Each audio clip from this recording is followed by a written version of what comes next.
Le fantôme dans le miroir. Que ferais-tu si la vie parfaite que tu as construite se révélait soudain être le plus grand mensonge de ta vie? Même si tu penses que la vérité éclate toujours. Et n'oublie pas de t'abonner pour ne pas manquer cette histoire de secret, de seconde chance et de l'amour qui peut tout changer. Laisse-nous ton avis dans les commentaires. Elle sut que quelque chose n'allait pas au moment où il la regarda de cette manière, comme s'il voyait une autre personne. Le chandelier de cristal projetait une lueur chaleureuse sur le salon de bal du groupe Dubois, où 300 membres de l'élite de la ville se côtoyaient sous un dé de succès. Laurent Dubois ajusta ses boutons de manchette en platine pour la 3e fois en 10 minutes. Ses yeux gris acier, scrutant la foule avec une aisance pratiquée. À 39 ans, il dominait chaque pièce où il entrait. 1,88 mètres de confiance calculé enveloppé dans un smoking de créateur italien sur mesure qui coûtait plus cher que les voitures de la plupart des gens. Arrête de t'inquiéter, chérie. La main de Nathalie Rousseau, avec sa manucure parfaite, se posa sur son avant-bras. Sa voix avait ce ton policé qui avait charmé les membres du conseil d'administration et les investisseurs au cours des 2 dernières années. On dirait que tu es sur le point de t'enfuir. Laurent força un sourire de ceux qui avaient orné les couvertures de Challenge et l'Express. Je pensais juste au lancement du satellite de demain. Il y a 15 millions en contrat en jeu, c'était un mensonge. Et tous deux le savaient. Les yeux émeraudes de Nathalie, des lentilles de contact qu'il avait découvertes après 6 mois de relation, étudièrent son visage avec la précision d'une femme qui gagnait sa vie à lire les gens. En tant que l'une des consultantes en images les plus recherchées de Paris, elle pouvait détecter un faux sourire de l'autre bout d'une pièce. L'ironie n'échappa à aucun des deux. Le lancement sera parfait, dit-elle en ajustant son collier de diamants qui reposait contre sa clavicule comme une étiquette de prix. Comme tout ce que tu touches, tout sauf la seule chose qui importait, la pensée le frappa comme un coup de poing et Laurent prit son whisky écossais de 18 ans d'âge. Seul le liquide ambré brûlait, mais pas assez pour chasser la sensation de vide qui grandissait dans sa poitrine depuis des mois. T'es-tu déjà senti comme si tu vivais la vie de quelqu'un d'autre? Raconte-nous ton expérience dans les commentaires et abonne-toi pour plus d'histoires qui te feront réfléchir. Mesdames et messieurs, la voix du coordinateur de l'événement résonna dans le système de sonorisation. Veuillez accueillir nos invités d'honneur, Laurent Dubois et Nathalie Rousseau. Les applaudissements tonnèrent dans le salon de bal tandis que les flashs des caméras éclataient comme de petites explosions. Laurent sentit la main de Nathalie se glisser dans la sienne, sa prise ferme et répétée. Ils se déplacèrent dans la foule comme des membres de la royauté, acceptant les félicitations pour leur fiançailles, annoncées seulement 3 semaines auparavant dans un communiqué de presse soigneusement orchestré qui avait fait monter les actions du groupe Dubois de 12 points. Quand est le mariage? Demanda Claudine Lefebvre, l'épouse du magnate immobilier le plus influent de la ville. Au printemps, répondit Nathalie sans hésitation. Son sourire ne fléchit jamais. Nous pensons à une île en Corse, quelque chose d'intime. Juste la famille et les amis proches. Amis proches. Laurent faillit rire. Dans son monde, l'amitié se mesurait en options sur actions et en accords mutuellement avantageux. La liste des invités se lirait comme un annuaire des entreprises du CAC 40. Chaque invitation était calculée pour maximiser le potentiel commercial. Son téléphone vibra contre sa poitrine. Un message de son assistante. L'inauguration de la nouvelle installation de recherche a été reportée à 10 heures du matin. L'équipe d'architectes est confirmée. Équipe d'architectes. Quelque chose dans ces mots fit se contracter son estomac, bien qu'il ne pût comprendre pourquoi. Excusez-moi, murmura-t-il au groupe en se dirigeant vers les baies vitrées qui donnaient sur les principales avenues de Paris. La ville s'étendait en dessous de lui comme un circuit imprimé. Chaque lumière représentait une autre vie, une autre histoire, un autre choix fait ou défait. 6 ans auparavant, il s'était tenu à une autre fenêtre, dans une autre vie, tenant une autre femme. Elle avait tracé des motifs sur la vitre avec son doigt, désignant des constellations qui n'étaient pas vraiment là, le faisant rire aux éclats. Elle avait cette façon de trouver la magie dans les moments ordinaires, de lui faire oublier les rapports trimestriels et les réunions du conseil d'administration et le poids du nom Dubois, Élise. Son nom le frappait encore comme un coup physique. Laurent. Nathalie apparut à ses côtés, son reflet fantomatique dans le verre. Tout va bien? Il étudia son profil. Pommettes saillantes, nez parfait, lèvres qui savaient toujours exactement quoi dire. Elle était déjà tout ce que son père avait voulu chez une belle fille, sophistiquée, bien connectée, ambitieuse. Elle comprenait le jeu et y jouait sans faute. Elle était aussi complètement fausse pour lui et tous deux le savaient. « Je suis juste fatigué », dit-il en terminant son whisky d'une seule gorgée brûlante. La main de Nathalie retrouva la sienne, mais cette fois sa prise était différente. Incertaine, presque désespérée. Nous devrions probablement faire nos tournées. Le sénateur Morel veut parler du contrat de défense et les Duval sont venus de Los Angeles spécifiquement pour nous rencontrer. Nous, comme s'ils formaient une unité, une équipe, une société construite sur quelque chose de plus substantiel que la commodité mutuelle et l'ambition partagée. Laurent hocha la tête, redressant ses épaules et se glissant à nouveau dans le rôle pour lequel il était né, l'héritage des Dubois, le magnate corporatif, le fiancé parfait pour la femme parfaite. Mais tandis qu'il se déplaçait à nouveau dans la foule, passant les félicitations et les flashs des appareils photo et les conversations soigneusement scénarisées, une pensée continuait de résonner dans son esprit comme un tambour qu'il ne pouvait faire taire.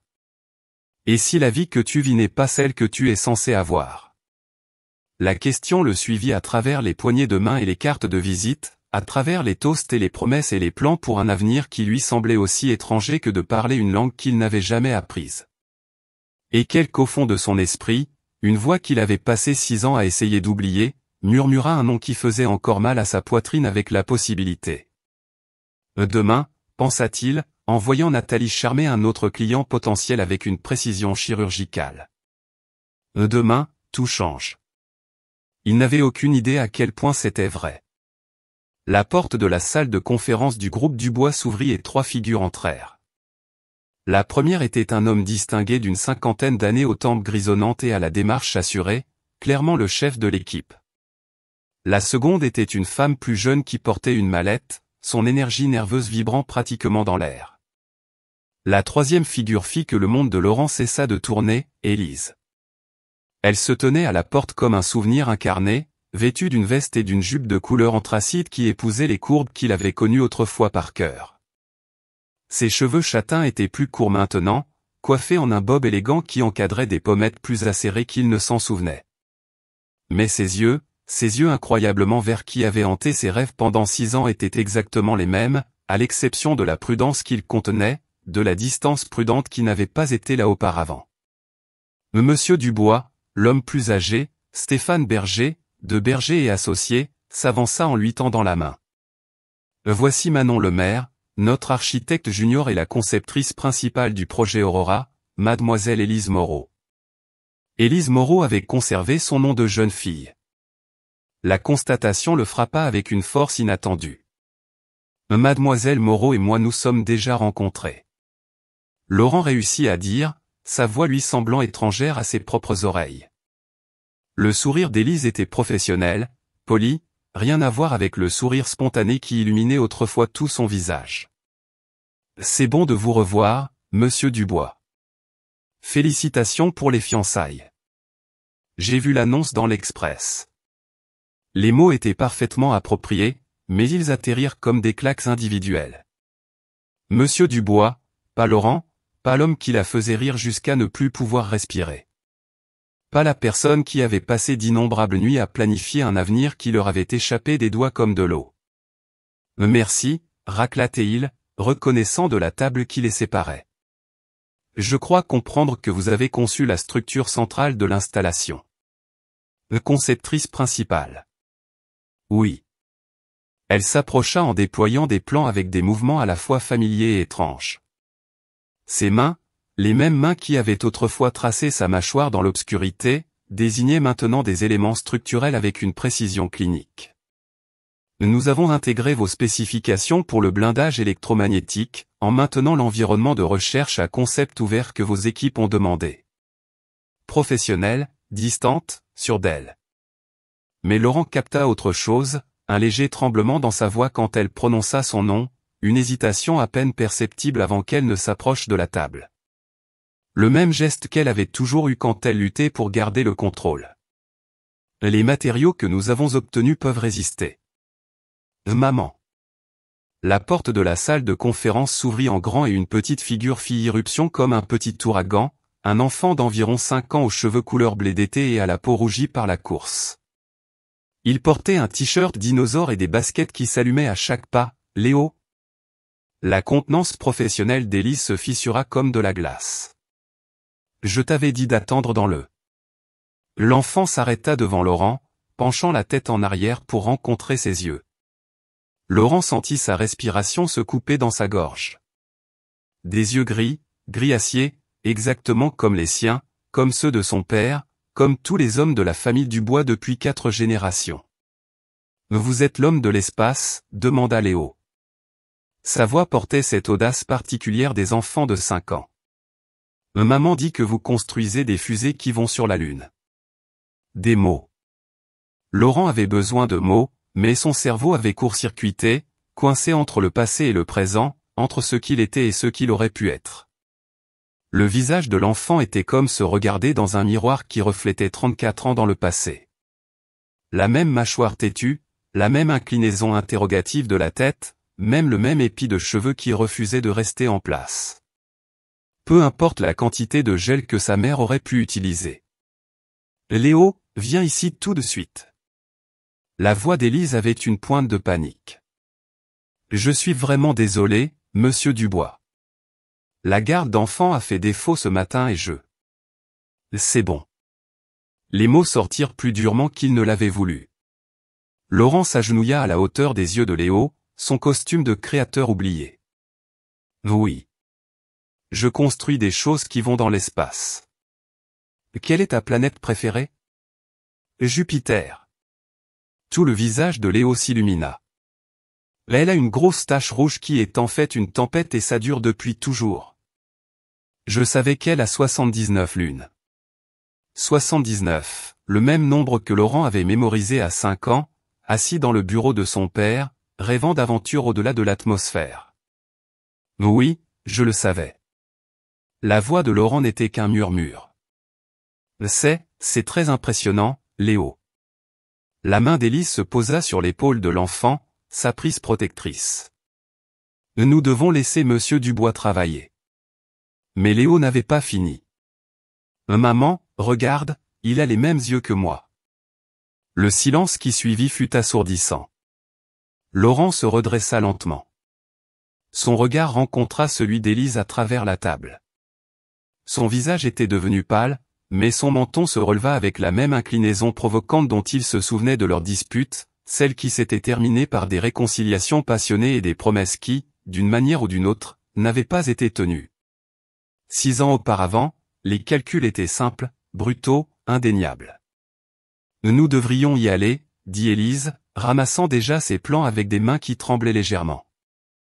La cérémonie commence dans 5 minutes. Léo, dis au revoir. Mais je veux en savoir plus sur la fusée maintenant, Léo. Le visage de l'enfant s'affaissa, mais il se dirigea docilement vers la porte.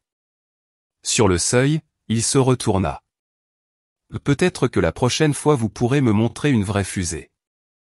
Laurent ne pouvait pas parler, ne pouvait pas bouger, ne pouvait rien faire d'autre que regarder son fils disparaître par la porte avec la femme qui avait disparu de sa vie sans explication 6 ans auparavant. La salle de conférence se sentit vide après leur départ, comme si l'air avait été aspiré par les fenêtres. Les autres dirigeants se regardaient en chuchotant, mais leur voix semblait venir d'en dessous de l'eau. Monsieur, la voix de Léa Garnier, son assistante, coupa le brouillard. La cérémonie, annulez-la. Les mots lui écorchèrent la gorge comme des éclats de verre. Monsieur, annulez la cérémonie. Reportez-la à la semaine prochaine. Dites-leur qu'il y a eu un problème technique. Il sortit de la salle de conférence avec des jambes instables, laissant derrière lui 30 millions d'euros de contrats et 300 invités confus. Car pour la première fois en 6 ans, Laurent Dubois avait trouvé quelque chose de plus important que les affaires. Il avait trouvé son fils. L'histoire prend un tournant inattendu. Crois-tu que l'enfant est vraiment son fils? Laisse ton avis dans les commentaires et continuons cette aventure. Chapitre 3. L'héritage d'un mensonge. La révélation de la paternité a secoué le monde de Laurent. Si tu penses que c'est le début de la fin pour son empire, n'oublie pas d'aimer et de t'abonner. Ton soutien est fondamental. Les mains de Laurent tremblaient tandis qu'il se servait sa 3e tasse de café en 20 minutes. La cuisine de son appartement terrasse, avec ses comptoirs en marbre et ses baies vitrées offrant une vue sur la ville de Paris, ressemblait à une exposition de musée, belle, chère et complètement dépourvue de vie. Il faisait les 100 pas depuis 2 heures, son esprit revivant chaque seconde de la rencontre en salle de conférence comme un disque rayé, yeux gris, mâchoire têtue, 7 mèches de cheveux. 79 lunes. La même fascination pour l'espace qui avait consumé l'enfance de Laurent. Avant que le devoir et les attentes n'aient reformé ses rêves en quelque chose de plus pratique et rentable, son téléphone vibra. Un message de Nathalie. Chérie, j'ai entendu parler de la cérémonie. Tout va bien? Appelle-moi. Il fixa le message jusqu'à ce que l'écran s'éteigne. Puis il posa le téléphone face cachée sur le comptoir. Comment pouvait-il expliquer que son monde soigneusement construit s'était effondré au moment où un enfant de 5 ans avait demandé des fusées? La porte de l'appartement terrasse s'ouvrit, suivie du claquement familier de chaussures italiennes sur le marbre. Jean-Pierre Dubois entra sans invitation. Un privilège qui venait avec le fait de posséder l'immeuble. Tu as annulé une cérémonie de 30 millions d'euros.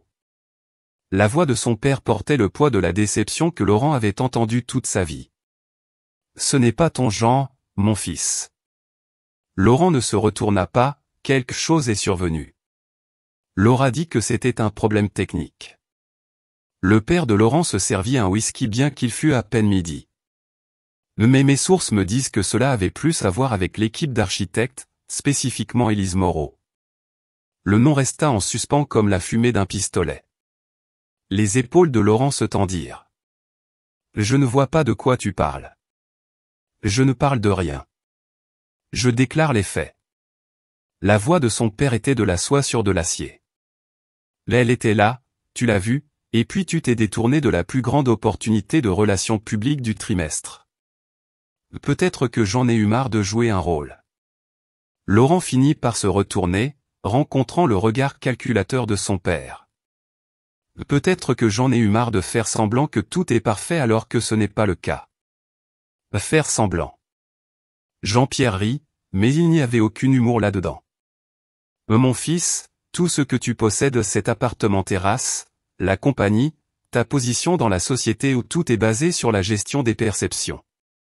Au moment où tu arrêtes de faire semblant, tout s'effondre.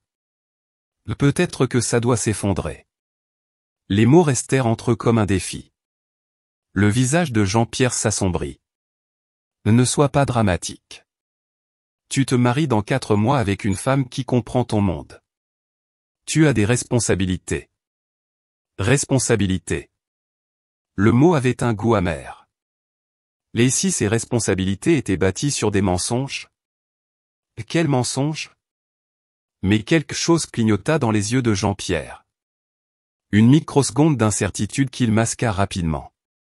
Laurent étudia le visage de son père, cherchant des indices de la même manière qu'il avait appris à lire les cibles d'une acquisition hostile.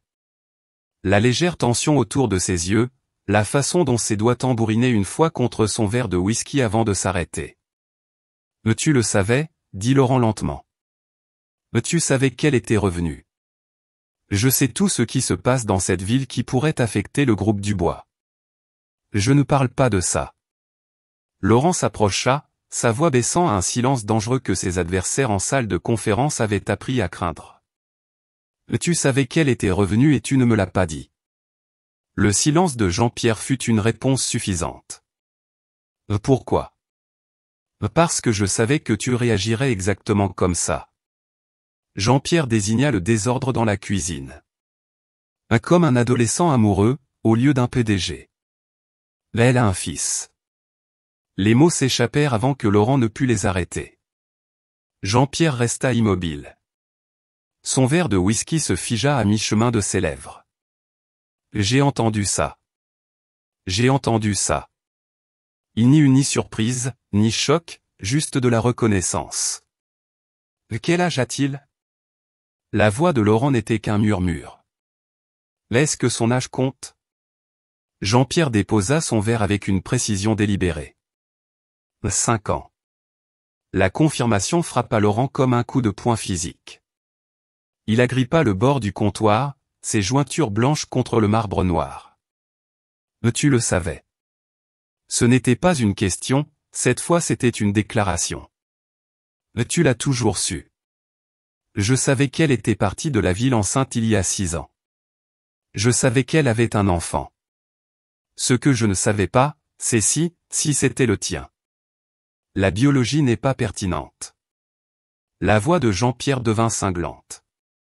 Ce qui importe, c'est qu'elle a choisi de gérer la situation sans t'impliquer. Elle a pris sa décision. Sa décision? La voix de Laurent s'éleva. Vous la tienne?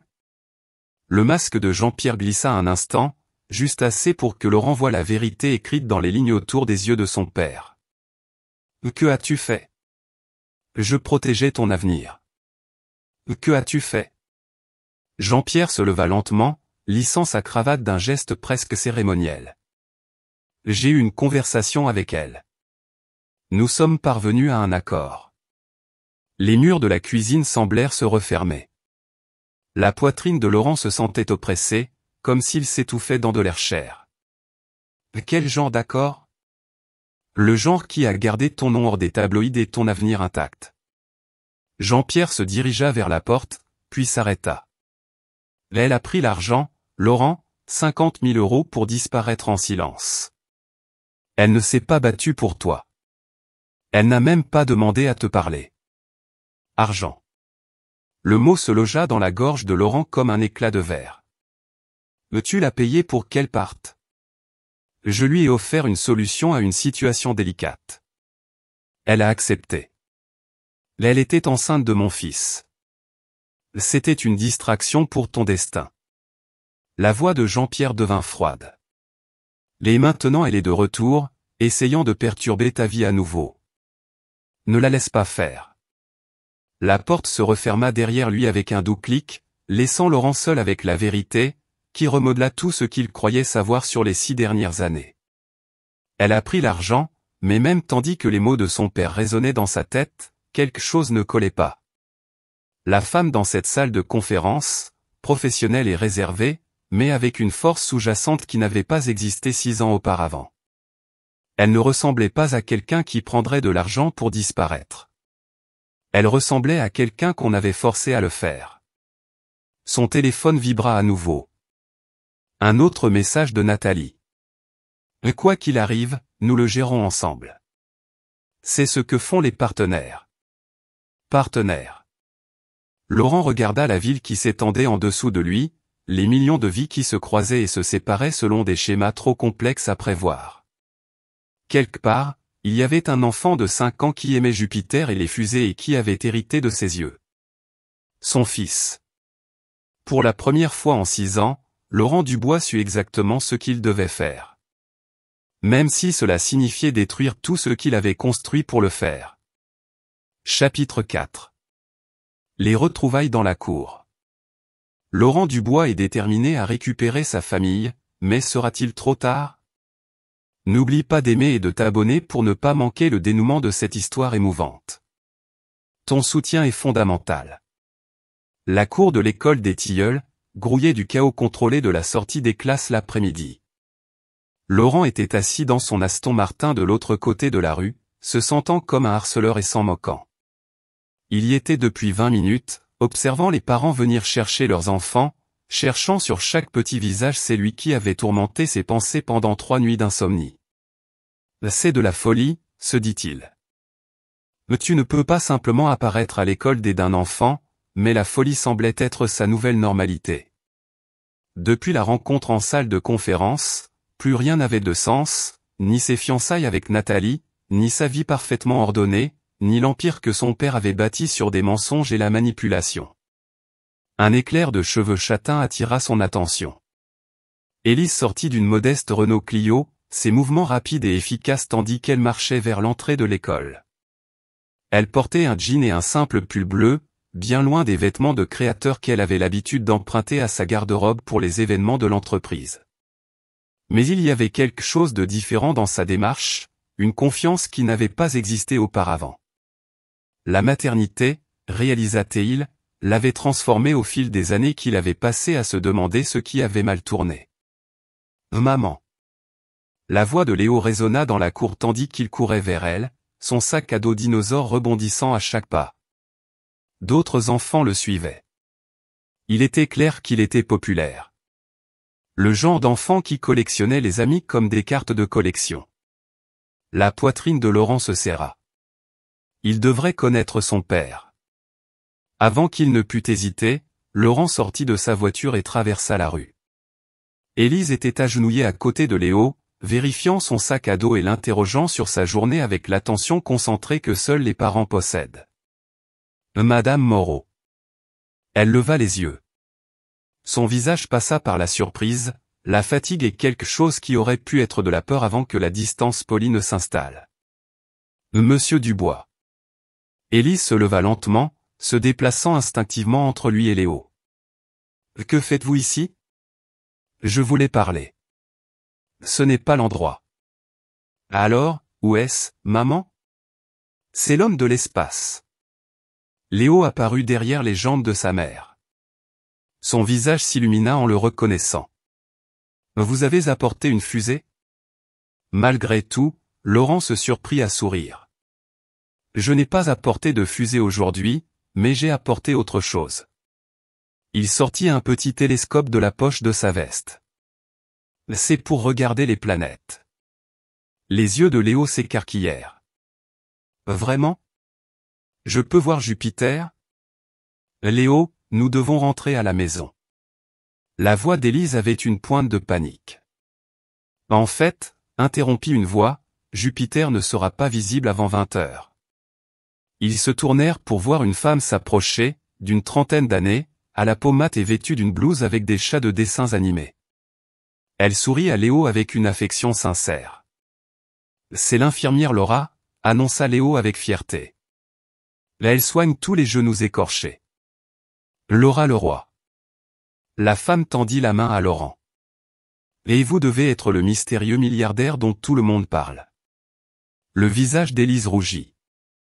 Un homme apparaît à la sortie de l'école en demandant des équipements d'astronomie. Et tu penses que personne ne va s'en rendre compte? Le sourire de Laura était malicieux. De plus, Léo a parlé de l'homme de l'espace avec les yeux de maman toute la semaine. Yeux de maman. La phrase frappa Laurent comme un coup de poing physique. Bien sûr que Léo les décrirait ainsi. Il n'avait jamais su que c'était aussi les yeux de son père. Je dois y aller, dit Laurent, soudain conscient de l'image qu'il devait renvoyer. Un étranger fortuné rôdant autour d'une école primaire, approchant une mère célibataire et son enfant. Non, attendez. Léo tira sur le pull de sa mère. Peut-il venir voir Jupiter ce soir, s'il vous plaît, Léo? Monsieur Dubois est très occupé en réalité, interrompit Laurent. Non, je ne le suis pas, Élise le regarda comme si une deuxième tête lui avait poussé. Dans son monde, son ancien monde, Laurent Dubois n'était jamais occupé. Réunion du conseil d'administration, conférences téléphoniques, vols internationaux pour conclure des accords de millions. L'idée qu'il viderait son emploi du temps pour regarder les planètes avec un enfant de 5 ans était incompréhensible.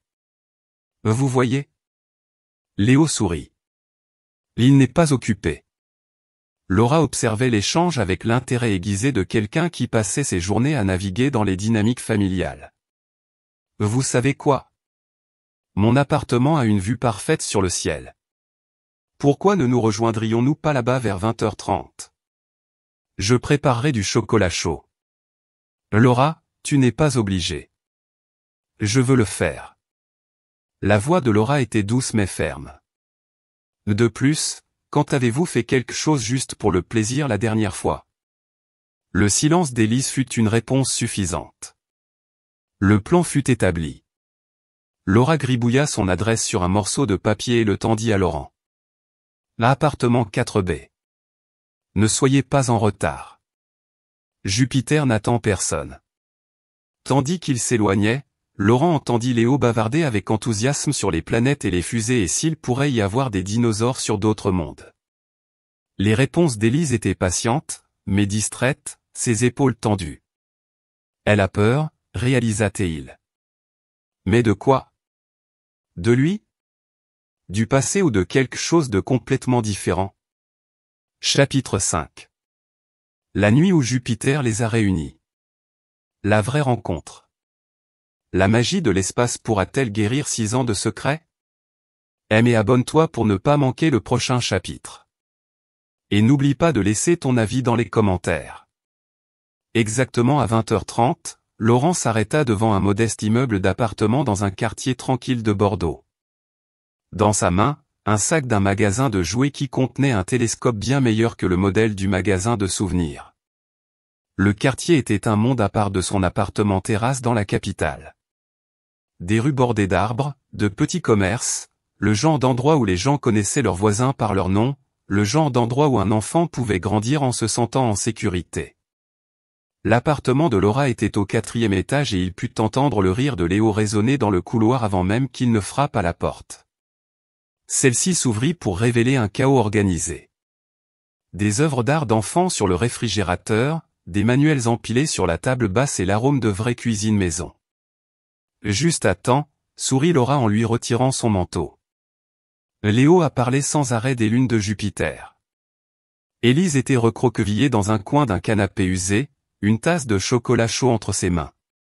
Elle avait enfilé un pull gris doux qui faisait que ses yeux paraissaient presque argentés et ses cheveux tombaient librement autour de ses épaules de la manière dont Laurent s'en souvenait. Monsieur Dubois. Léo rebondit dans son pyjama couvert de vaisseaux spatiaux. Saviez-vous qu'Europe pourrait avoir un océan sous sa glace avec des poissons et tout? Oui, je le savais. Laurent s'agenouilla en sortant le nouveau télescope. Tu veux voir si on peut le voir? L'heure suivante se déroula entre l'émerveillement. Léo pressa son œil contre le télescope, haletant de joie à chaque corps céleste qu'il localisait. Là. Léo désigna avec enthousiasme. Je peux voir la tache rouge. C'est la tempête de Jupiter, expliqua Laurent. Là elle fait rage depuis plus de 300 ans, plus longtemps que les dinosaures. Pas tant que ça. Du coin de l'œil, Laurent vit Élise les observer. Son expression était à découvert pour une fois, douce, presque mélancolique, comme si elle voyait quelque chose qu'elle avait toujours espéré, mais qu'elle n'avait jamais cru possible. Bon, cadet de l'espace, annonça Laura. L'heure d'aller dormir. Mais je veux voir les anneaux de Saturne, protesta Léo. Saturne sera toujours là demain soir, dit Élise doucement. Quand Léo se dirigea vers la salle de bain pour se brosser les dents, il s'arrêta devant Laurent. Vous reviendrez demain pour me montrer Saturne? La question frappa Laurent plus fort que n'importe quelle confrontation en salle de conférence. Ce petit, qui le connaissait à peine, lui demandait de faire partie de son monde. Si ta maman dit oui. 3 paires d'yeux adultes se tournèrent vers Élise. Elle resta silencieuse un long moment, étudiant le visage de Laurent comme si elle essayait de résoudre un puzzle sur lequel elle travaillait depuis des années. On verra, dit-elle finalement. Ce n'était pas un oui, mais ce n'était pas non plus un non. Après que Léo eut disparu dans la salle de bain, Laura s'excusa pour aller le voir, laissant Laurent et Élise seuls pour la première fois en 6 ans. Le silence s'étendit entre eux comme un pont qu'aucun des deux n'était prêt à traverser. C'est incroyable, dit Laurent finalement. Oui, ça l'est. La voix d'Élise n'était qu'un murmure. Il demande parfois après son père. Que lui dis-tu? Que son père a dû partir avant sa naissance? Que ce n'était pas sa faute? Elle le regarda directement pour la première fois de la soirée. Je lui dis qu'un jour, quand il sera plus grand, je lui expliquerai tout. Tout. Le mot flottait entre eux, lourd de vérité non dite.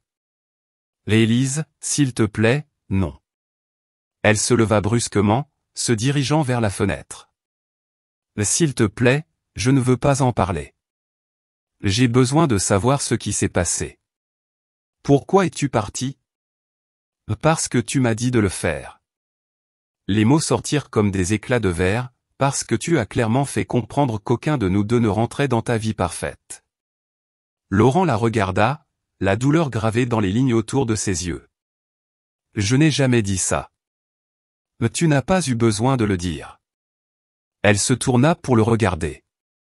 Ses yeux brillaient de larmes non versées. La lettre disait tout. Quelle lettre? Crois-tu que le père de Laurent est derrière la disparition d'Élise? Laisse ton avis dans les commentaires. Chapitre 6. L'héritage d'un mensonge. La vérité a été révélée. La trahison de Jean-Pierre pourra-t-elle être pardonnée? Abonne-toi et aime pour ne pas manquer le prochain chapitre. Ton soutien est fondamental. La lettre. La voix d'Élise se brisa. 6 ans à porter ce fardeau, 6 ans à relire ces mots chaque fois que le doute s'immisçait dans le choix qu'elle avait fait. Nous étions dans mon petit appartement. Laura avait insisté pour emmener Léo dormir, disant que son neveu avait besoin d'un compagnon de jeu. Mais Élise en savait plus. Laura, avec son passé d'infirmière et ses instincts protecteurs, avait reconnu les signes d'une famille en crise. Laurent s'assit sur le bord de son canapé. Son costume cher semblait déplacé parmi ses modestes meubles. Il avait à peine parlé pendant le trajet, sa mâchoire tendue par la tempête qui se préparait derrière ses yeux gris que Léo avait hérités. « Montre-la-moi, dit-il sans détour. » La gorge d'Élise se serra. Même maintenant, même après tout, les mots de cette page avaient le pouvoir de la détruire. Elle avait mémorisé chaque ligne, chaque syllabe cruelle qui l'avait convaincue qu'elle ne représentait rien pour l'homme qu'elle avait aimé de tout son être. « J'allais te le dire, » commença-t-elle, sa voix à peine audible, à propos de la grossesse. « J'avais le test avec moi depuis 3 jours, essayant de trouver le bon moment. Nous avions parlé d'avoir des enfants avant, mais toujours en termes abstraits. Un jour, quand nous serons prêts, je me souviens, dit Laurent, ses mains serrées. Ton père m'a appelé. Il m'a dit que tu étais en réunion du conseil, que ça allait être long, mais que je devais aller chez lui quand même. T'attendre. Je me sentais tellement déplacé là-bas. Je me suis toujours senti ainsi. Je portais une simple robe d'été ce jour-là, rien d'assez élégant pour l'imposante demeure des Dubois, mais j'étais trop nerveuse à l'idée de partager ma nouvelle pour me soucier de la tenue appropriée. J'étais dans la bibliothèque, pratiquant ce que je te dirai quand je me suis senti étourdi. La prochaine chose que je sus, c'est que je me réveillais dans un lit d'hôpital avec ton père debout au-dessus de moi, comme un juge. Il était là quand tu l'as appris. Le visage de Laurent pâlit. Le médecin me félicita juste devant lui. 6 semaines, parfaitement sain. Le visage de ton père n'avait jamais eu l'air aussi dégoûté. Pas de surprise, mais du dégoût, comme si j'avais fait quelque chose de délibérément offensant en portant le fils de son fils. Il me dit qu'il me ramènerait chez toi, que nous t'attendrions ensemble, mais au lieu de cela, il tint l'enveloppe avec des mains qui ne cessaient de trembler. Il m'a donné ça, il a dit que ça venait de toi, que tu l'avais écrit après qu'il t'ait parlé du bébé. Laurent prit l'enveloppe comme si elle allait exploser. Son nom était sur le devant avec ce qui semblait être son écriture. Des traits confiants à l'encre noire. Mais Élise avait étudié cette écriture pendant 3 ans de mots doux et de cartes d'anniversaire. Maintenant, en la regardant à travers le prisme de la trahison, elle pouvait voir les subtiles différences. Le C était trop rond. Le A était légèrement incliné. Il déplia la lettre et elle vit son visage changer tandis qu'il lisait des mots qu'elle avait gravés dans sa mémoire. « Élise, à présent tu es au courant de ton état. Je veux que tu comprennes que cette grossesse ne change rien entre nous. J'ai trop travaillé pour construire mon avenir pour laisser un accident ruiner tout ce que j'ai planifié. Je sais que ce n'est pas ce que tu veux entendre, mais j'ai besoin que tu sois réaliste. Notre relation a toujours été temporaire, une façon pour moi de me défouler entre 2 obligations professionnelles. Tu le savais. Mon père a arrangé une solution discrète. L'argent devrait couvrir toutes les dépenses et te compenser pour ton temps. Je te fais confiance pour gérer cette situation avec maturité. Ne rends pas les choses plus compliquées qu'elles ne doivent l'être. Laurent. Le silence qui suivit fut assourdissant. Laurent lut la lettre 2 fois, puis une troisième. Son visage passa de la confusion à la rage et à quelque chose qui ressemblait à de la douleur. Je n'ai jamais écrit ça. Sa voix était rauque, brisée. Et Élise, je te jure devant Dieu que je n'ai jamais écrit ces mots. Ton père a dit. Mon père a menti.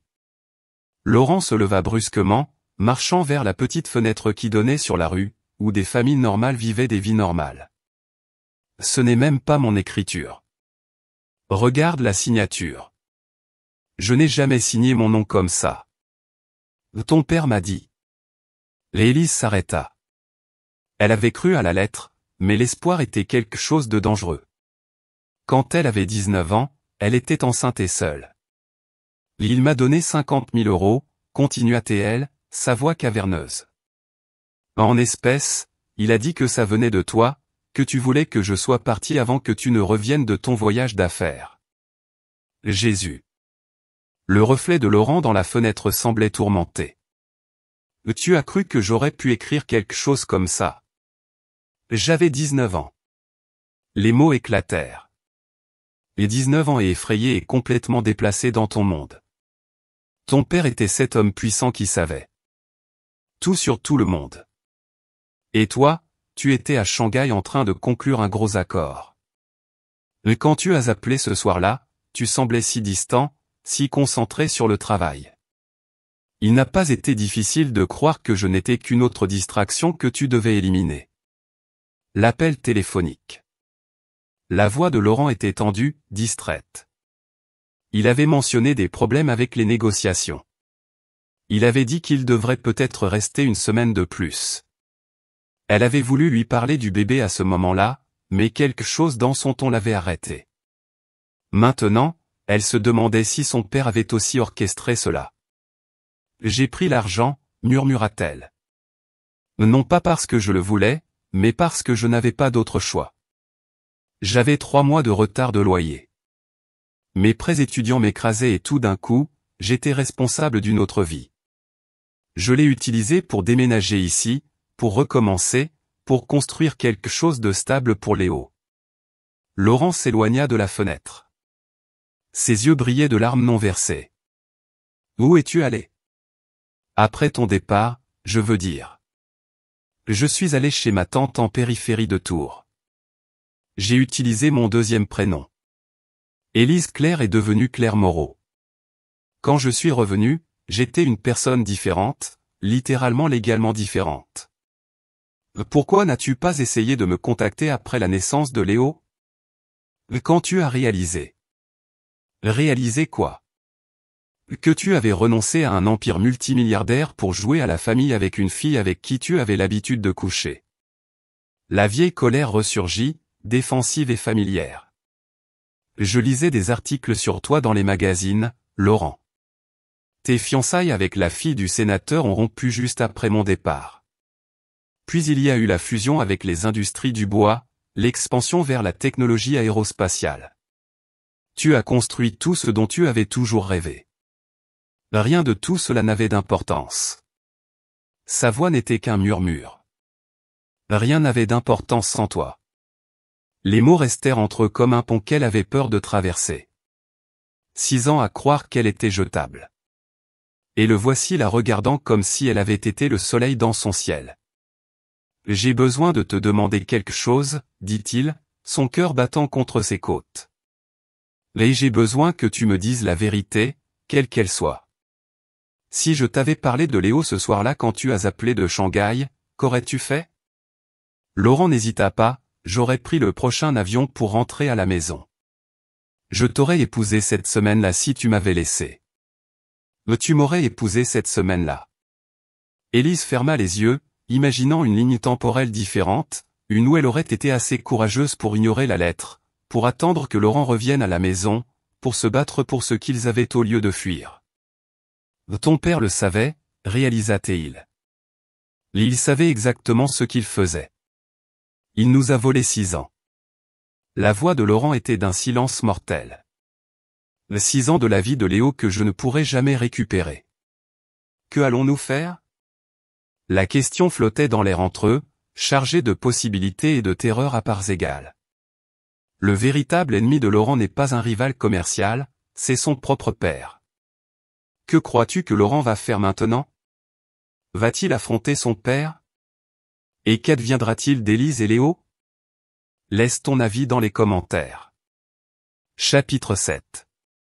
La confrontation finale. La vérité a éclaté. Que fera Laurent de l'empire que son père lui a volé? Si tu as aimé, aime et abonne-toi pour ne pas manquer la fin épique. Et n'oublie pas de laisser tes théories dans les commentaires. La salle de conférence du groupe Dubois ne s'était jamais sentie aussi petite. Laurent s'assit à l'avant de la table en acajou, où il avait conclu d'innombrables accords. Mais aujourd'hui, il n'était pas là pour construire un empire, il était là pour en démanteler un. Jean-Pierre était assis sur sa chaise habituelle, examinant les rapports trimestriels avec la même précision méthodique qu'il avait appliquée à chaque aspect de sa vie, y compris, apparemment, la destruction systématique du bonheur de son fils. « Tu es en avance pour la réunion de 10 heures, dit Jean-Pierre sans lever les yeux. Les contrats de Dubaï ne sont pas encore prêts pour la révision. Nous ne sommes pas ici pour parler de Dubaï. Quelque chose dans le ton de Laurent fit que Jean-Pierre leva la tête. Ses yeux se plissèrent en voyant l'apparence de son fils. Le même costume que la veille, maintenant froissé, les cheveux ébouriffés par les heures d'insomnie passées à regarder une lettre falsifiée et à reconstruire 6 ans de mensonges. Tu as l'air terrible. J'ai vu la lettre. Les mots tombèrent dans le silence comme des pierres dans l'eau. Celle que tu as écrite, celle que tu as signée de mon nom, celle qui a convaincu la mère de mon fils que je ne voulais rien avoir à faire avec eux. Jean-Pierre se pencha en arrière dans sa chaise. Son expression passa de la confusion à quelque chose qui aurait pu être de la résignation. Je me demandais quand cela allait éclater au grand jour. À quand? La voix de Laurent se brisa d'incrédulité. Tu as attendu 6 ans pour que j'apprenne que tu as détruit ma famille. J'ai sauvé ta famille. La voix de Jean-Pierre avait la même autorité tranquille qu'il avait utilisée pour expliquer les décisions commerciales tout au long de l'enfance de Laurent, d'une erreur qui aurait ruiné tout ce que nous avons construit. Une erreur? Les mots sortirent comme un rugissement qui résonna dans les murs de verre. Mon fils est une erreur? Ton fils est une complication pour laquelle tu n'étais pas prêt. Jean-Pierre se leva lentement, lissant sa cravate d'un geste presque cérémoniel. Tu avais 26 ans. Tu étais l'héritier d'une société multimilliardaire avec des responsabilités envers des milliers d'employés et d'actionnaires. Cette fille, Élise, était une distraction à ton destin. Laurent regarda son père comme s'il le voyait pour la première fois, l'homme qui lui avait appris à faire du vélo, qui avait assisté à toutes ses pièces de théâtre et ses remises de diplômes, qui l'avait fait devenir le leader qu'il était et qui était apparemment capable d'une cruauté qui lui coupait le souffle. Tu as falsifié mon écriture. J'ai protégé ton avenir. Tu as volé mon choix. Tu aurais pris la mauvaise décision. La contenance de Jean-Pierre finit par se briser. Sa voix s'éleva pour égaler celle de son fils. Tu as toujours été trop émotionnel, trop enclin à laisser ton cœur l'emporter sur ta tête. C'est ta plus grande faiblesse. C'est ma plus grande force. Laurent s'approcha de la table, ses mains à plat contre la surface polie, et tu as essayé de me l'arracher. J'ai essayé de te rendre digne de ce que tu allais hériter. En faisant de moi un monstre. L'accusation plana entre eux comme de la fumée. À travers les baies vitrées, Paris s'étendait dans toutes les directions. Un monument de béton à l'ambition et aux réalisations. Tout ce que Jean-Pierre Dubois avait construit, tout ce pourquoi il s'était sacrifié, tout ce pourquoi il avait exigé que son fils se sacrifie aussi. As-tu la moindre idée de ce que tu as fait? La voix de Laurent était à peine contenue. J'ai un fils de 5 ans qui ne sait pas que j'existe. Une femme qui a passé 6 ans à croire que je l'ai abandonnée quand elle avait le plus besoin de moi. Et tu t'assieds là à parler de protéger mon avenir comme si tu n'avais pas détruit le seul avenir qui comptait pour moi. Tu me remercieras un jour. Je ne te pardonnerai jamais. Les mots frappèrent Jean-Pierre comme un coup de poing physique. Pour la première fois depuis que Laurent était entré dans la pièce, son père sembla réellement ému. Mon fils, non. Laurent se redressa et quand il parla à nouveau, sa voix portait l'autorité de quelqu'un qui avait enfin trouvé son pouvoir. Mon nom est retiré de tout, l'entreprise, la fondation, le conseil d'administration. J'ai fini. Le visage de Jean-Pierre pâlit. Mais tu ne peux pas être sérieux. Tu détruis tout ce pour quoi nous avons travaillé. Mais tu as déjà fait ça. Laurent prit la lettre, la pliant soigneusement avant de la remettre dans sa poche. Cette entreprise a été construite sur le mensonge que le succès est plus important que l'humanité, que le profit est plus important que la famille, que l'héritage vaut plus que l'amour. Ce ne sont pas des mensonges, ce sont des vérités que tu es trop naïf pour comprendre. Alors je suis fier d'être naïf. Laurent se dirigea vers la porte, puis s'arrêta sans se retourner. Je vais dire la vérité à Léo sur qui je suis, sur pourquoi je n'étais pas là, et je vais passer le reste de ma vie à compenser les années que tu nous as volées. Et Nathalie, tes fiançailles, la fusion avec la compagnie de son père? Nathalie mérite quelqu'un qui peut l'aimer pleinement. Je ne suis pas cette personne, je ne l'ai jamais été. Tu commets une erreur qui te coûtera tout. Laurent finit par se retourner et Jean-Pierre fut surpris par la paix dans les yeux de son fils. Non, papa. Je suis enfin en train de réparer l'erreur qui m'a déjà tout coûté. La porte se referma derrière lui avec un doux clic, laissant Jean-Pierre seul dans la salle de conférence, qui se sentit soudain aussi vide qu'un mausolée. Chapitre 8. Un nouveau départ. 20 minutes plus tard, Laurent était assis dans sa voiture, devant l'école des Tilleuls, regardant les enfants sortir par les portes comme des confettis colorés. Son téléphone n'avait pas cessé de sonner. Laura essayant de le contacter à propos des réunions annulées, des membres du conseil exigeant des explications, des journalistes financiers qui, d'une manière ou d'une autre, avaient déjà appris sa démission. Rien n'avait d'importance. Il vit Léo avant de voir Élise. Un éclair de cheveux couleur blé et un sac à dos couvert d'étoiles phosphorescentes. L'enfant marchait avec un autre enfant, animé dans une conversation qui nécessitait de grands gestes. Il ressemble beaucoup à ce que j'étais à cet âge. Élise apparut un instant plus tard, scrutant la foule avec l'attention concentrée d'une mère qui avait appris à suivre chaque mouvement de son enfant. Quand elle vit la voiture de Laurent, elle hésita. Puis elle s'approcha avec des pas prudents. Bonjour, dit-elle à travers sa vitre baissée. Bonjour. Comment ça s'est passé avec ton père? J'ai démissionné.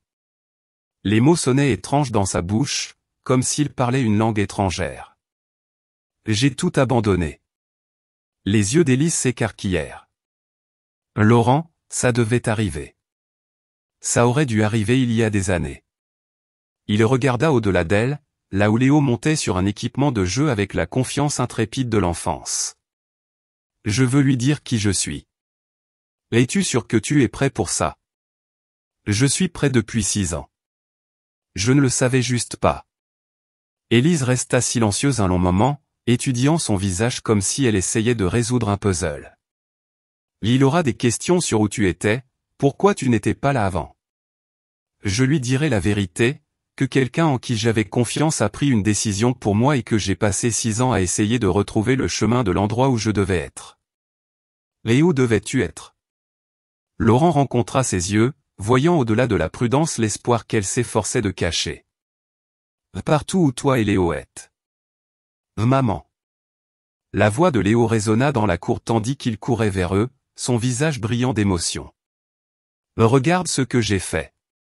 Il tendit un papier vers la vitre de la voiture, un dessin au crayon de cire de 3 bonhommes bâtons debout sous un ciel étoilé. Une figure était grande avec des cheveux blonds, une était de taille moyenne avec des cheveux bruns et une était petite avec une cape. C'est vous. Léo désigna la figure grande. Et c'est maman et c'est moi avec ma cape de super-héros. On regarde tous Jupiter ensemble. Laurent prit le dessin avec des mains qui tremblaient légèrement. Dans l'imagination innocente d'un enfant. Ils étaient déjà une famille, déjà complets. C'est parfait, réussit à dire Léo. Élise dit doucement. Tu aimerais dîner avec Monsieur Dubois ce soir? Juste nous trois. Le visage de Léo s'illumina comme le matin de Noël. Vraiment? On peut manger de la pizza. On peut manger ce que tu veux. Tandis qu'il roulait vers l'appartement d'Élise, Léo bavardait sur la banquette arrière à propos des planètes et des garnitures de pizza. Et Laurent ressentit quelque chose qu'il n'avait pas expérimenté depuis 6 ans. La paix. L'Empire s'effondrait derrière lui, mais pour la première fois de sa vie d'adulte, il était exactement là où il était censé être. Chapitre 9. La vraie richesse. La vérité a sa propre gravité. Elle attire tout à elle jusqu'à ce qu'il n'y ait plus d'endroit où se cacher. Après le petit déjeuner, Élise suggéra qu'il se promène dans le jardin de sculpture du domaine de la Loire pendant que Léo faisait la sieste dans sa poussette. La matinée était devenue le genre de jour parfait de la région de la Loire qui faisait croire aux gens aux secondes chances, avec la lumière dorée filtrant à travers les vignes et le son lointain du nettoyage du mariage, créant une toile de fond douce pour leur conversation. Léo s'était endormi au moment où la poussette avait commencé à bouger, sa tête penchée sur le côté et son petit poing serré sur le crayon que Laurent lui avait rendu. En voyant son fils dormir, Laurent ressentit cette oppression familière dans la poitrine, en partie de l'émerveillement, en partie de la douleur, pour tous les moments qu'il avait déjà perdus. Et il s'endort toujours dans les véhicules en mouvement, dit Élise doucement, suivant son regard. Voiture, poussette, caddie de supermarché. Le mouvement est comme un sédatif pour lui. Il dort bien la nuit. Maintenant oui, les premiers 6 mois ont été. Elle secoua la tête.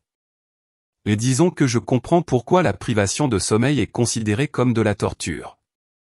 Ils marchèrent en silence pendant quelques minutes, parcourant le chemin de gravier entre des sculptures abstraites qui semblaient émerger du paysage comme des fleurs de métal. Laurent se surprit à étudier Élise du coin de l'œil, remarquant les changements que 2 ans avaient apportés. Elle se déplaçait avec plus d'assurance maintenant, ses épaules plus droites, sa démarche plus assurée. La maternité lui avait donné une sorte de force tranquille qu'il n'avait jamais vue auparavant. « Puis-je te poser une question difficile ?» dit-il finalement. Élise hocha la tête, bien que ses mains se serrassent légèrement sur le guidon de la poussette. « Quand tu as découvert que tu étais enceinte, as-tu déjà envisagé de ne pas le garder ?» La question plana dans l'air comme de la fumée. Élise resta silencieuse si longtemps que Laurent se demanda s'il avait franchi une ligne qu'il ne savait même pas exister. « Oui, dit-elle finalement. Pendant environ 36 heures, j'ai envisagé toutes les options. » Elle s'arrêta, se tournant pour le regarder de face. J'étais seule, au chômage et mon mariage venait de se terminer. La partie pratique de mon cerveau a avancé des arguments très convaincants. Mais qu'est-ce qui t'a fait changer d'avis? Je suis allé à mon premier rendez-vous échographique seul. Je n'étais même pas sûr de vouloir voir. Mais ensuite, il était là. Sa voix devint douce avec le souvenir. Ce petit battement sur l'écran, cette possibilité d'une personne et j'ai pensé à toutes les façons dont j'avais déjà été déçu dans ma vie, tous les rêves qui ne s'étaient pas déroulés comme je l'avais prévu. Elle regarda Léo endormi, mais cela semblait différent, comme si peut-être c'était le rêve que je ne savais pas que je devais avoir. Laurent sentit quelque chose s'ouvrir dans sa poitrine. J'aurais dû être là. Oui, tu aurais dû. Il n'y avait pas de colère dans sa voix, juste la reconnaissance d'un fait. Mais tu n'étais pas là et j'ai dû prendre la décision sans toi. J'ai dû construire une vie pour nous deux sans toi. Ils reprirent la marche, les roues de la poussette crissant doucement sur le gravier. Un faucon survolait la zone, chevauchant les courants thermiques avec le genre de grâce, sans effort que Laurent enviait. « Comment c'était ?» demanda-t-il. « Être enceinte seule. » Terrifiant, solitaire, beau. Élise s'arrêta devant une sculpture qui ressemblait à 2 figures s'étirant l'une vers l'autre à travers une distance impossible. Je lui parlais constamment, je lui racontais tout ce que je voyais, tout ce que je ressentais. Je voulais qu'il connaisse ma voix quand il arriverait. Tu lui as déjà parlé de moi. La question sortit plus petite qu'il ne l'avait voulu. Élise le regarda avec quelque chose qui aurait pu être de la pitié. Tous les jours, je lui ai parlé de son père, qu'il était brillant et réussi et capable d'une concentration incroyable quand quelque chose lui importait. Elle poussa la poussette autour d'une petite bosse. Je lui ai aussi dit que son père avait peur de l'amour et que parfois les gens fuient les choses qui pourraient les rendre le plus heureux. Tu le protégeais de moi. Je le protégeais de l'idée que l'amour doit faire mal. Que se soucier de quelqu'un signifie accepter son absence. La voix d'Élise devint plus ferme. Je n'ai jamais voulu qu'il grandisse en pensant que c'était normal. Ils étaient arrivés au bout du jardin de sculpture, où un banc donnait sur une vallée qui s'étendait en dessous d'eux. Élise s'assit avec précaution, inclinant la poussette pour que Léo reste à l'ombre. Laurent la rejoignit, maintenant une distance respectueuse qui semblait à la fois naturelle et chargée de possibilités. Un jour, il voudra te connaître, dit Élise à voix basse. Il posera des questions auxquelles je ne peux pas répondre. Quel genre de questions? Pourquoi tu n'étais pas là quand il est né? Pourquoi tu n'as pas voulu le connaître? Pourquoi tu n'as pas aimé sa mère assez pour te battre pour ta famille? Elle se tourna pour le regarder directement. Que veux-tu que je lui dise? Les questions frappèrent comme des coups physiques, chacune un ajustement de compte avec les choix qu'il avait faits dans la douleur, la fierté et la peur. Que pouvait-il dire à son fils sur l'homme qu'il avait été? Comment pouvait-il expliquer que l'amour avait semblé l'étouffer, que l'engagement avait semblé un piège, qu'il avait fui parce que rester semblait impossible? Dis-lui. Laurent s'arrêta, cherchant des mots qui pourraient supporter le poids de la vérité sans écraser l'innocence de l'enfance. Dis-lui que son père était brisé d'une manière qu'il ne comprenait pas et que briser une autre personne semblait plus facile que de se réparer lui-même. Et maintenant je veux apprendre à être entier pour lui, pour toi, si tu me le permets. Laurent regarda Léo, qui dormait toujours paisiblement malgré l'ampleur de la conversation qui se déroulait au-dessus de sa tête. Je veux être le genre de père qu'il mérite, pas celui que je suis capable d'être en ce moment. Cela pourrait prendre des années, Laurent. Et il grandit chaque jour. Je ne peux pas mettre son enfance en attente pendant que tu te cherches. Je le sais et je savais avec une clarté cristalline que c'était ma seule chance de faire les choses correctement. Mais je ne te demande pas d'attendre, je te demande de me laisser apparaître tous les jours. À partir de maintenant. Élise resta silencieuse, observant la vallée en contrebas, où la brume matinale se dissipait sous le soleil grandissant. Quand elle parla finalement, sa voix était à peine un murmure.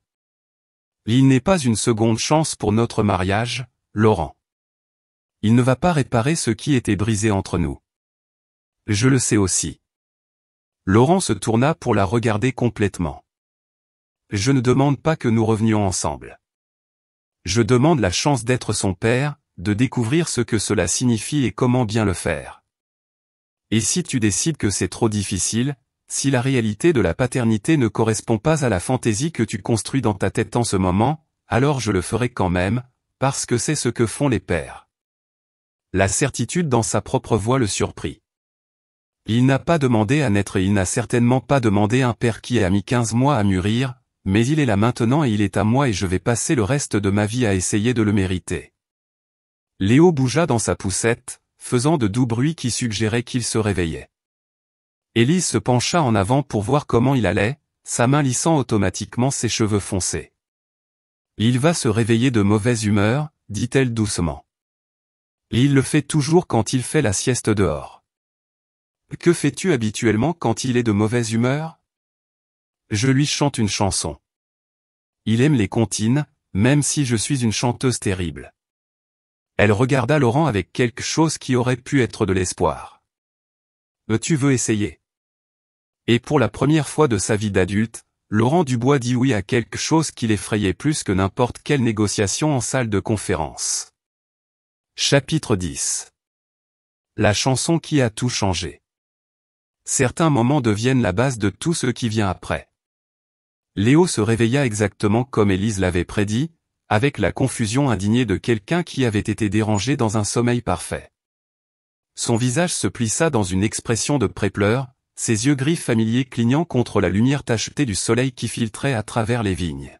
« Bonjour, le dormeur, » dit Élise doucement, le détachant de la poussette.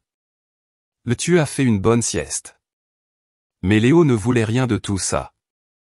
Il se frotta les yeux avec de petits poings et lâcha le genre de plainte qui suggérait que le monde l'avait personnellement offensé. D'autres visiteurs du jardin de sculpture se tournèrent pour regarder, leurs expressions variant de la sympathie à l'agacement léger. « Normalement, il n'est pas si bruyant, » dit Élise en s'excusant, le berçant doucement. Le changement de routine l'a déstabilisé. Laurent observa le visage de son fils se plisser de détresse et ressentit une vague inattendue d'instinct protecteur. Cette petite personne était malheureuse et chaque fibre de son être voulait arranger les choses. « Que lui chantes-tu » demanda-t-il. « Normalement, quelque chose que ma grand-mère me chantait, mais je ne suis vraiment pas. »« Laisse-moi essayer, » dit Laurent. Élise sembla surprise, mais elle le déplaça vers lui. « Tu es sûr ? Il est assez contrarié et il ne te connaît pas encore vraiment. »« Je suis sûr. » Le transfert fut maladroit au début. Les pleurs de Léo s'intensifièrent lorsqu'il se retrouva dans des bras inconnus, son petit corps raide de détresse. Laurent sentit la panique monter dans sa gorge, et s'il ne pouvait pas consoler son propre fils? Et si Léo le rejetait complètement? Puis il se rappela quelque chose de sa propre enfance, enfoui si profondément qu'il avait oublié son existence. Son père, Jean-Pierre Dubois, avait été beaucoup de choses, exigeant, distant, émotionnellement indisponible comme l'étaient souvent les hommes d'affaires prospères de sa génération. Mais il y avait eu une nuit, quand Laurent avait peut-être 4 ans et brûlait de fièvre, où son père s'était assis à côté de son lit et avait chanté. Pas bien, Jean-Pierre Dubois avait possédé de nombreux talents, mais chanter n'en faisait pas partie. Mais il avait chanté quand même, sa voix grave et rauque, par l'épuisement et l'inquiétude, jusqu'à ce que Laurent finisse par s'endormir. Maintenant, tenant son propre fils, Laurent chercha cette mélodie à moitié mémorisée. « Tu es mon soleil, mon unique soleil. » Sa voix était rouillée par le manque d'usage, incertaine dans les notes, mais il continua. Les pleurs de Léo ne s'arrêtèrent pas immédiatement, mais passèrent d'une plainte indignée à des sanglots avec des hoquets. « Tu me rends heureux quand le ciel est gris. » Laurent se balança légèrement, le mouvement naturel et instinctif. Il pouvait sentir Élise les observer, mais il ne pouvait prêter attention à sa réaction. Toute sa concentration était sur cette petite personne contrariée, qui partageait ses yeux et son entêtement. « Tu ne sauras jamais, mon chéri, combien je t'aime. » Les sanglots de Léo se calmaient maintenant, remplacés par les respirations tremblantes qui viennent après de gros pleurs. Sa petite main trouva le tissu de la chemise de Laurent et le saisit, s'accrochant comme à une ancre. « S'il te plaît, ne me prends pas mon soleil. » Quand Laurent arriva à la fin du vers, Léo était devenu complètement immobile dans ses bras. Il ne dormait pas. Ses yeux étaient grands ouverts et alertes, mais calmes, écoutant, comme si quelque chose dans la voix de son père l'avait finalement atteint. « C'était la chanson de mon père, » dit Laurent à voix basse, la voix rauque par une émotion inattendue. « Je n'y avais pas pensé depuis 30 ans. » Élise s'essuya les yeux sans prendre la peine de cacher ses larmes. Il a arrêté de pleurer. Il écoute. Laurent regarda Léo, qui en effet étudiait son visage avec l'intense concentration que les bébés apportent aux nouvelles expériences. « Bonjour, mon ami. Je suis ton papa. » Les mots sonnèrent différemment cette fois. Pas étrange ou effrayante, mais vraie, simple et compliquée et terriblement réelle. Léo leva une petite main. Ses doigts trouvèrent la mâchoire de Laurent et l'explorèrent avec la curiosité attentive d'un scientifique. Son toucher était doux, curieux, comme s'il essayait de mémoriser cette nouvelle personne qui était apparue dans son monde. « Papa » dit Léo solennellement, ce qui semblait signifier « papa » dans le langage des 15 mois. La respiration de Laurent se coupa. « Il vient de... » « C'est son mot pour tout maintenant, » dit Élise rapidement.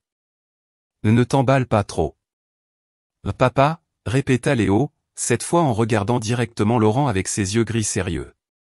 Puis, comme s'il avait pris une décision interne, il sourit. Ce fut comme de voir le lever du soleil, ce sourire parfait et édenté qui transforma tout son visage, le faisant ressembler à la personne la plus heureuse qui ait jamais existé. Et il le donnait à Laurent, cet étranger qui avait été absent à chaque moment important de sa courte vie, qui lui avait fait défaut avant même d'avoir eu la chance d'essayer. « Léo » murmura Laurent, sentant quelque chose de fondamental bouger à l'intérieur de sa poitrine. Il embrassa le sommet de la tête de son fils, inhalant son doux parfum de bébé, de talc et d'innocence et de possibilités infinies. C'était l'amour. Il réalisa, pas l'émotion compliquée et terrifiante qu'il avait passé des années à fuir, mais quelque chose de pur et d'essentiel et d'absolument non négociable. C'était ce que les gens voulaient dire quand ils parlaient d'amour inconditionnel.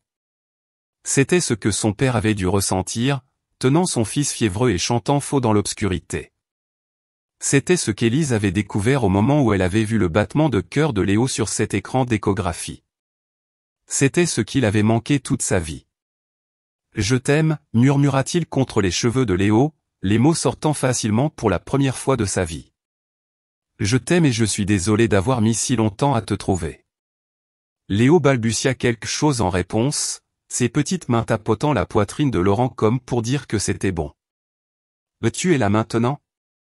Quand Laurent leva enfin les yeux, il trouva Élise les observant avec une expression qu'il ne pouvait pas tout à fait déchiffrer. En partie de l'émerveillement, en partie de la peur, en partie quelque chose qui ressemblait presque à de l'espoir. « Il t'aime bien » dit-elle doucement. « Je crois que je l'aime bien aussi. » La voix de Laurent était rauque d'émotion. « En fait, je crois que je suis complètement tombé amoureux de lui. »« C'est comme ça que ça marche », dit Élise en s'approchant d'eux. « Une minute, tu vas bien et la minute d'après, tu déplacerais des montagnes pour t'assurer qu'ils sont heureux. C'est toujours aussi intense.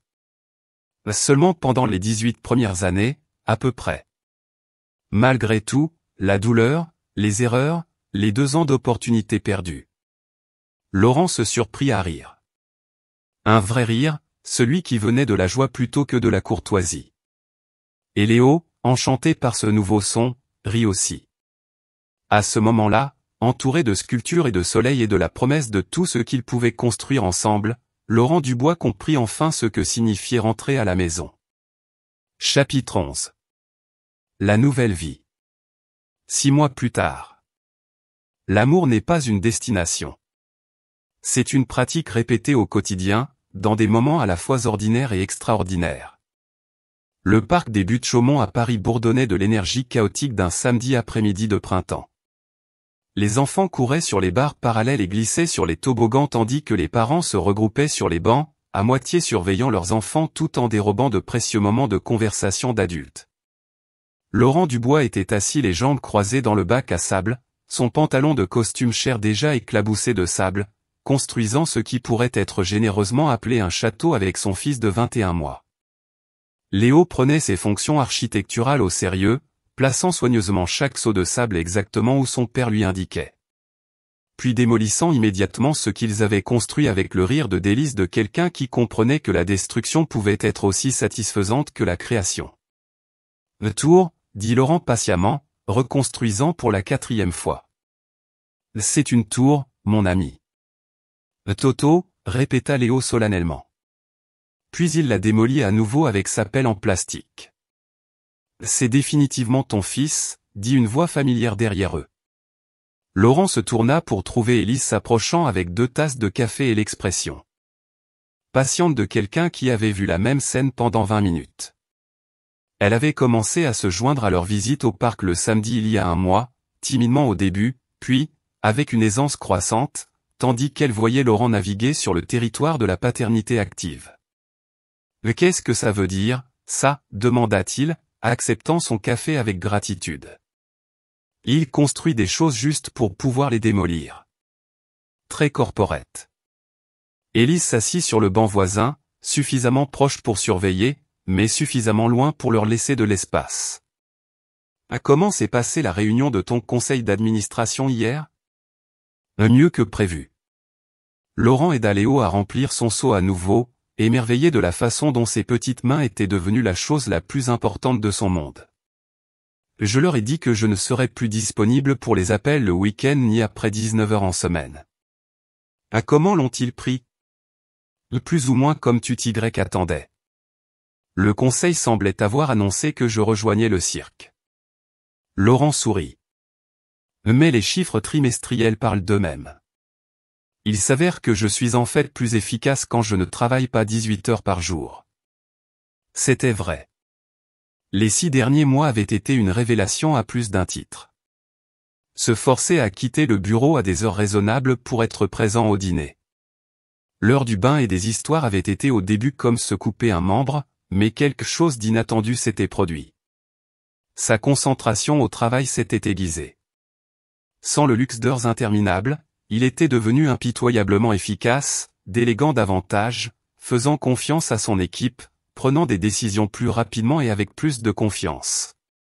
Et le temps avec Léo, cela était devenu sacré.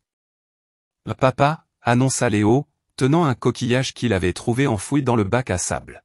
« Un coquillage, coquillage » Laurent hocha la tête, acceptant ce trésor avec la révérence appropriée. « Très joli, mon ami. » Le mot « papa » le frappait encore comme un coup physique chaque fois qu'il l'entendait. Il y a 3 mois, Léo était passé de son « da » générique à la reconnaissance spécifique de la paternité.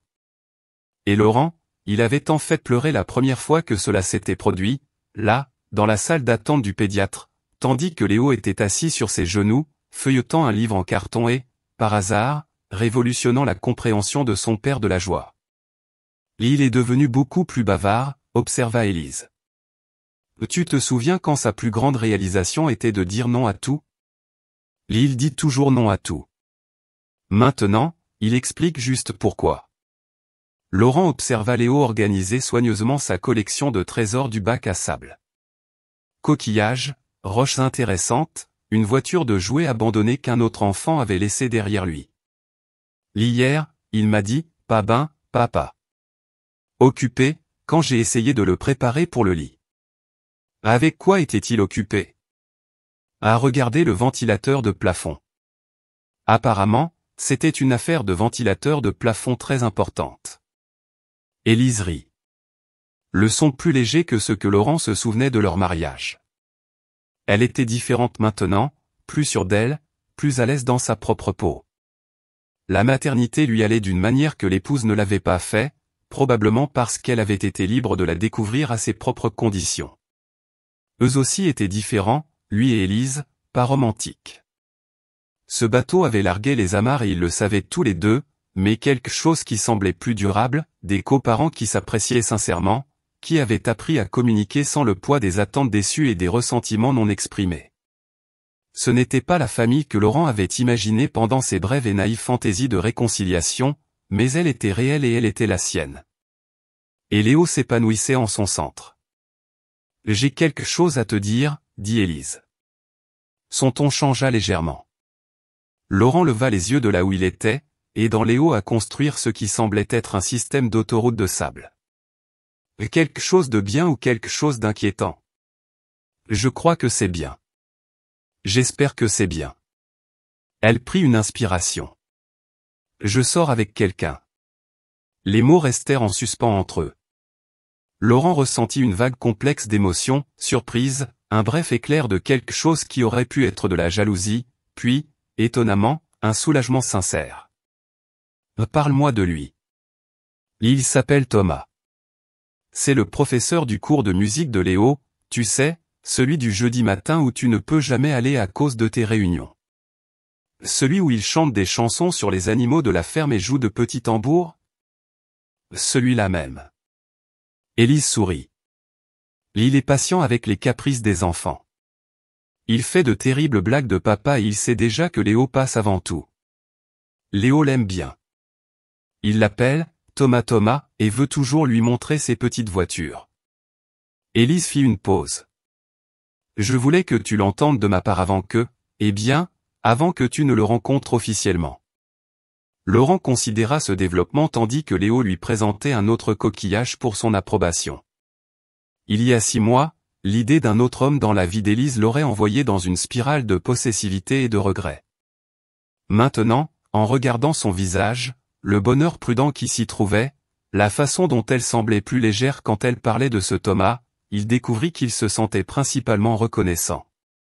Reconnaissant qu'elle avance, reconnaissant qu'elle ait trouvé quelqu'un qui comprenait que l'aimer signifiait aussi aimer Léo, reconnaissant qu'elle lui ait fait le cadeau de l'honnêteté au lieu de le laisser le découvrir accidentellement lors d'une rencontre gênante dans le parc. « Je suis content pour toi, dit-il, et il le pensait sincèrement. Quand rencontrerai-je ce modèle de patience et de terribles blagues? Tu es sûr? Ce ne sera pas bizarre pour toi, Élise. Laurent se tourna pour la regarder complètement. Tu m'as fait le plus grand cadeau de ma vie et j'ai passé 2 ans à faire semblant de ne pas le vouloir. Le moins que je puisse faire est d'être heureux que tu aies trouvé quelqu'un qui apprécie la femme incroyable que tu es. Ses yeux se remplirent de larmes, bien qu'elle sourit. Ça pourrait être la plus jolie chose que tu m'aies jamais dite. Je travaille à dire des choses plus jolies en général. Léo est un critique difficile.